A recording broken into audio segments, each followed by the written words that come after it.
Assalamualaikum warahmatullahi wabarakatuh. Perkenalkan, nama saya Revi Oktariani dengan nomor NIM 2211212074. Saya dari kelas A2. Halo, kembali lagi bersama saya. Di sini kita akan membahas tentang sistem pernafasan. Nah, di sini telah hadir teman saya yang akan menjelaskan tentang sistem pernafasan ini. Revi, apa aja nih yang kamu ketahui tentang sistem pernafasan? Nah, jadi sistem pernafasan atau yang biasa disebut dengan respirasi itu adalah sebuah proses pengambilan oksigen dan pengeluaran karbon dioksida serta pelepasan energi yang ada di dalam tubuh. Oke, selanjutnya bagaimana dengan cara kerja sistem pernafasan itu sendiri? Sistem pernafasan ini bekerja dimulai saat kita menarik nafas atau inhalasi. Diafragma dan otot-otot di antara tulang rusuk akan berkontraksi. Hal ini yang menyebabkan meluasnya rongga dada sehingga paru-paru bisa mengembang dan terisi oleh udara. Udara masuk melewati hidung dan mulut, kemudian melewati penyaringan partikel-partikel kecil oleh rambut hidung, lalu menuju ke trakea.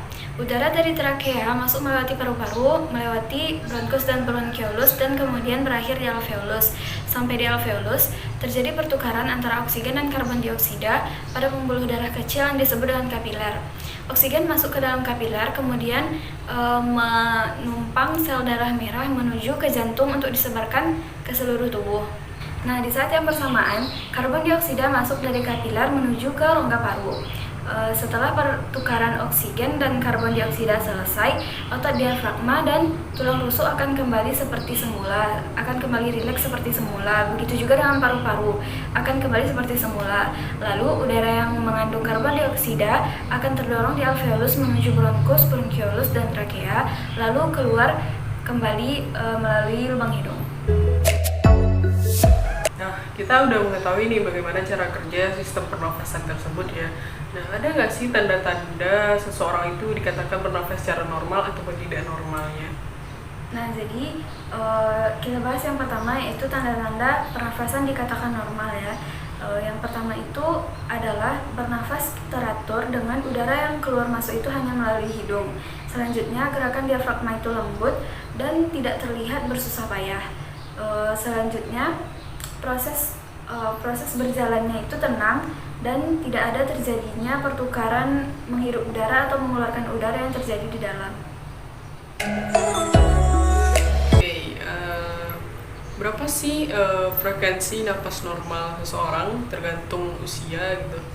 Nah, jadi frekuensi yang biasa dilakukan oleh balita itu biasanya 20-40 kali per menit. Sedangkan remaja itu biasanya 12-16 kali per menit. Kalau untuk orang dewasa biasanya 12-20 kali per menit, dan untuk lansia itu biasanya 15-25 kali per menit. Tadi kita udah membahas tentang permasalahan sistem pernafasan yang normal. Lalu bagaimana tentang pernafasan yang tidak normalnya? Nah, jadi pernafasan yang tidak normal itu terjadi ketika seseorang bernafas melalui mulut, mendengkur, menguap, dan bangun dengan keadaan mulut yang kering. Biasanya kita menghirup oksigen dan mengeluarkan karbon dioksida, tetapi saat pernafasan tidak normal, kadar karbon dioksida akan menumpuk di dalam tubuh yang menyebabkan pH darah menurun. Nah, selanjutnya untuk jenis-jenis pernafasan tidak normal itu apa aja sih?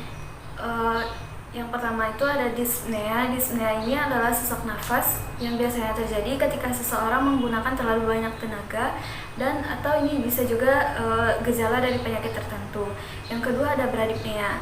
Bradypnea ini adalah kondisi di mana seseorang bernafas lebih lambat dari biasanya karena tubuh kekurangan suplai oksigen yang cukup. Selanjutnya ada tachypnea. Tachypnea ini adalah peningkatan frekuensi pernafasan agar oksigen yang mengalir di dalam tubuh itu tetap seimbang.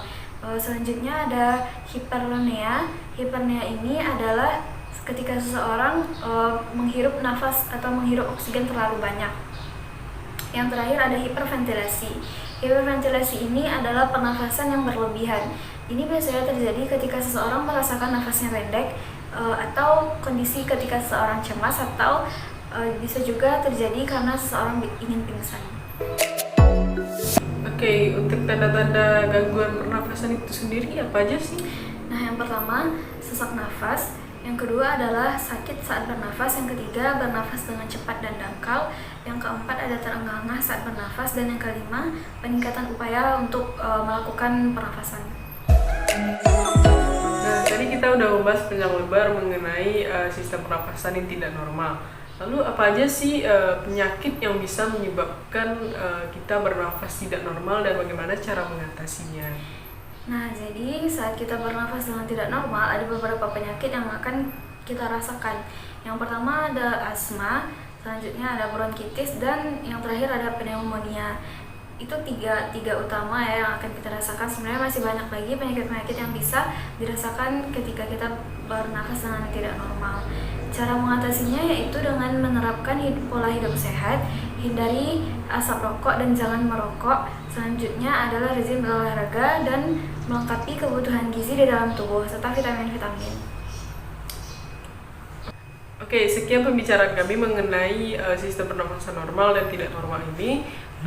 Bagaimana pendapat kamu atau ada pesan dan kesan untuk kita semua mengenai pernafasan ini? Oke, jadi teman-teman semuanya, sistem pernafasan ini sangat penting bagi tubuh. Aku berharap teman-teman semuanya bisa menjaga sistem pernafasannya dengan baik, dan jika mengalami gangguan atau merasakan hal-hal yang aneh terhadap sistem pernafasannya, segera konsultasikan ke dokter ya untuk mendapatkan penanganan yang lebih lanjut. Sekian dari kami.